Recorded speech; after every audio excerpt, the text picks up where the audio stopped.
السلام عليكم ورحمة الله تعالى وبركاته. أحبتي في الله، مرحبا بكم على قناتكم سوري سور لو جاتو أو مطبخ نيلة.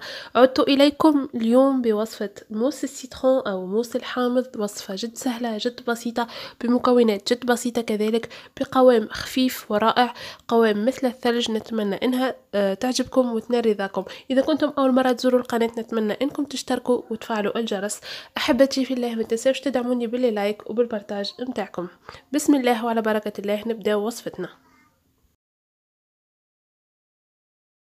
أول حاجة راح نقوم بها هي كريمة الحامض، وهي تتكون من، هنايا أخذت 2 حبات ونص من القارص أو من الحامض، 2 ملاعق أكل من النشاء، 5 ملاعق أكل من السكر، كاس ماء حوالي 200 مليلتر، وصفار بيضة. بالنسبة للقارص البنات، هي في الوصفة الأساسية هناك 3 حبات قارص كبار، مي أنا نقصت الكونتيتي باش ما تجينيش حامضة كثير.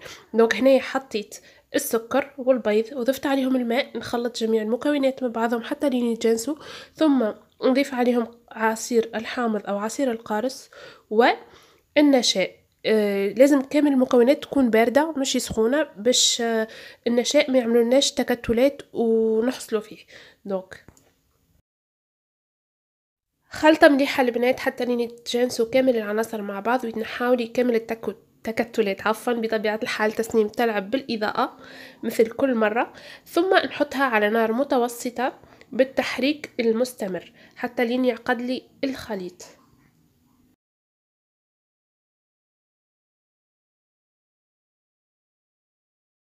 حبايبي، كيما تشوفوا الخليط متاعي بدا يعقد لي، خلطة خفيفة اونكور ونطفي عليه. كي نشوفوه عقاد ولا كيما على هذا الشكل، نطفي الغاز متاعي ونحطه على جنب، ونضيف له ملعقة صغيرة من الزبدة، نخلط مليح مليح. والكريمة متاعي، كريمة الحامض، صارت جاهزة.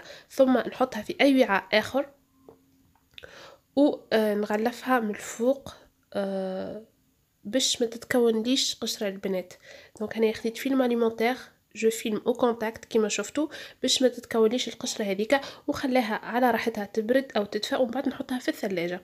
ثم نمر للخطوة الثانية اللي هي، هنا اخذت نص كاس من بودرة الشونتيي بما يعادل 50 غرام، تقدروا تعوضوها بالكريمة السائلة، وكاس من الحليب البارد بما يعادل 200 مليلتر، وملعقة أكل من السكر، ونخلط جميع المكونات حتى لين تطلع لي شانتيي. بالنسبة للبنات اللي ما عندهمش الشانتيي بودر، تقدروا تعوضوها بالكريمة السائلة 25 سنتيلتر بما يعادل كاس هذاك تاع الماء أو أكثر شوية. ثم هنا حبايبي كيما تشوفوا تماسكت لي شانتيي تاعي، خرجت كريمة الحامض من الثلاجة، نخفقها خفقة صغيرة فقط باش القوام متاعها يتجانس، ثم نبدا نضيف عليها لاموس، عفوا الشانتي.